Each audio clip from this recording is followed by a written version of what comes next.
Hi everyone, it's Darlene. Welcome back for another card video. Today's cards are really super quick and easy, and I used a Zig Clean Color Real Brush marker to highlight them in black. So I'm going to be using the watercolor wing set, just these two pieces right here from Stampin' Up. I'm getting all my sentiments from this Altenew set called You Are, and then of course the magic here is the Zig pen in black. For the pink butterfly, I'm using Picked Raspberry for my solid stamp, the first step. So I'm going to ink that all over, and then I'm going to take my black marker and I'm going to highlight the edges. So now you don't have to worry about the pink getting on your black marker because you can just wipe it off on this scratch sheet here. So every time I get a little bit too much pink ink on it, I'm just going to wipe it off to the side. And these pens don't get contaminated at all, and they reactivate with water. So I'm not worrying about it drying at all. And you can see I'm adding just a tiny little bit to the edge. I've got some watercolor paper ready. It's the Canson Mixed Media 98-pound, very thin watercolor paper. It's a bright white color, which is why I like to use it.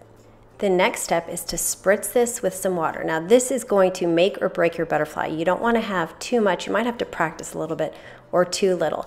If you're going to err, it's best to err on the side of too little water because then it starts to pool up and it's harder to control. So I spritzed it with some water, and you can see I think I've got a pretty good amount of water here, so it's blending, but it's not pooling up on my paper.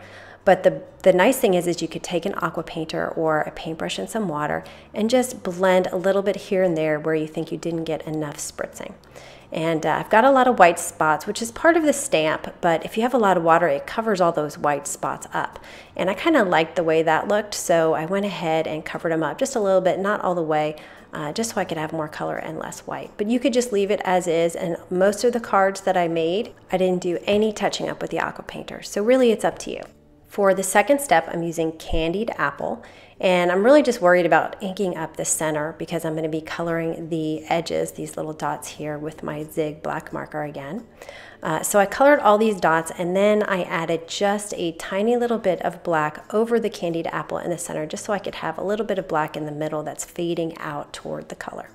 And then again, I'm going to spritz this. I'm taking it off camera so I can get a little bit of distance. But really it's just about 2 light mists is all you really need. And then I'm going to stamp that right over top of the first stamp. And you can see the black kind of spreads a little bit, blends with the Candied Apple. The one thing I did do on all the cards is this stamp has kind of some sharp edges on the edge of the Candied Apple part. So I just blended that out so it looked a little bit more natural. The next step is to add the other parts of the butterfly. I've got my VersaFine black onyx ink. I'm just going to stamp the middle portion of the butterfly and then the antenna. And when I stamped the middle, I was a little off center, and so I just grabbed my aqua painter and just covered up that white area that I missed. To make my sentiment stand out a little bit, I'm going to white emboss it on some black paper. And I cut this paper to be 4 1/4 inches wide so I could use the top of it and center it. And then I'm going to sprinkle some white embossing powder on there, and I'll heat it to set it, and then I'll trim it right underneath the bottom of the sentiment. And I also trimmed out my butterfly just to be about 1/2 inch above and below, so that's the border that I have. And I'm just going to put some tape runner on the top and have a thin black border at the top.